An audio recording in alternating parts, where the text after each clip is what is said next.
Hey everyone, today I'm going to show you how to use the Texas by Texas app, also known as TXT, with this simple beginner's guide. So TXT is an official service from the official website of the state of Texas that lets you manage supported government tasks from your phone, computer, or tablet. It is helpful because it keeps important information, reminders, and available renewal services together in one convenient place. So to get started, we need to visit the Texas by Texas website or download the TXT app from the Apple Store or Google Play Store. Next, enter your personal email address and provide the requested details from your Texas driver's license or ID card. For that, follow the verification and security steps to keep your account protected.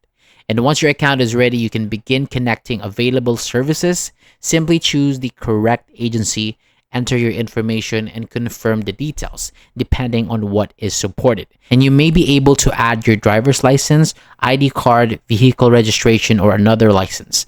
And after everything is connected, your dashboard will display upcoming tasks, available renewals, transaction history, and important reminders. And you can also choose to receive notifications by text message or email, making it easier to keep track of deadlines.